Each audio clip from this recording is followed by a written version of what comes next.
Hey everybody, this will be the travel edition of the show. Down here in St. Pete Beach on the Gulf of Mexico. I'm here for a wedding. So, first leg of the journey, I can report that the Southwest flight from BWI to Orlando was full.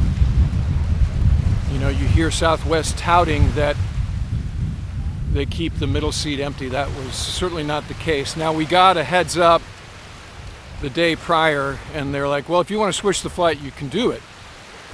And as we investigated that, it turns out that they can't guarantee that subsequent flights won't be full either. So it just turned out to be too hard to try to even do that.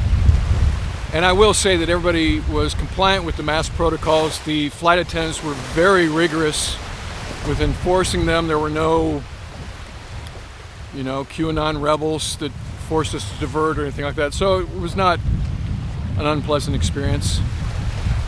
And we were on the East Coast for a couple of days, and now we're over here for a wedding at St. Pete's Beach, which is a very lo-fi kind of strip. It reminds me of the south end of Virginia Beach or Ocean City or, any of those kinds of, or old Fort Lauderdale. Back during my college days, we did Fort Lauderdale one time, and this kind of feels like that.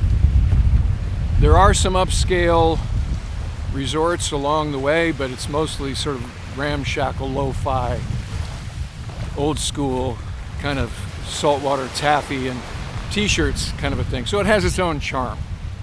I have had some conversations with some of the locals on what inevitably turns into be a political discussion.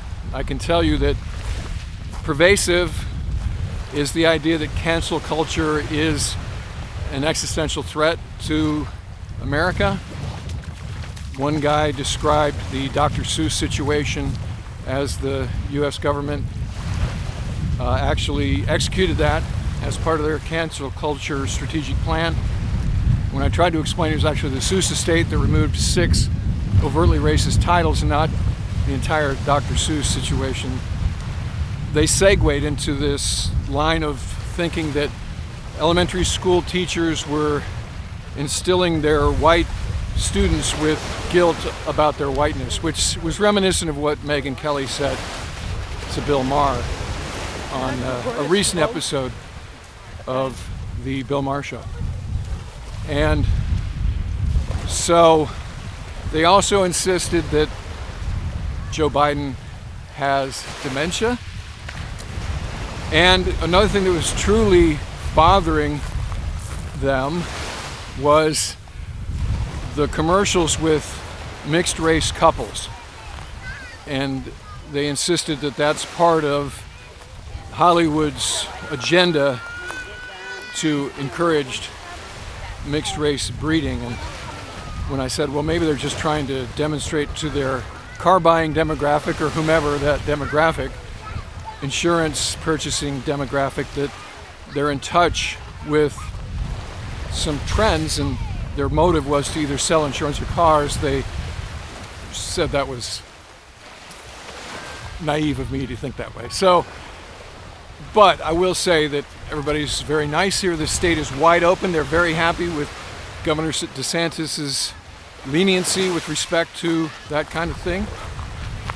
One of our taxi drivers said it's been a record spring break, and it's not a straight stick spring break. It's sort of a hybrid. Snowbirds and parents who are sick are having their kids at home, up in the Upper East I-95 corridor.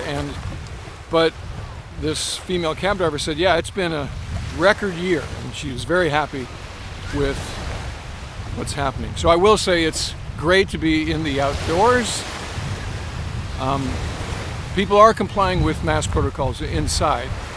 You're not seeing any sort of YouTube-friendly kind of arguments or that the hardliners trying to make a point.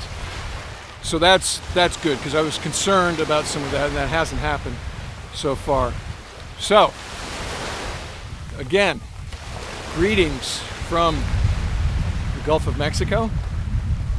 And I understand the weather's getting cold again up in the on the East Coast. So that's this typical spring tease. Get a few days that are spring-like, and then it reverts to winter conditions, and you repeat that cycle until about 4th of July. So we're headed back tomorrow, but for today we're going to enjoy this great location down in Florida. All right, as always, thanks for subscribing, liking, sharing, and commenting. I look forward to talking to you from home base again soon.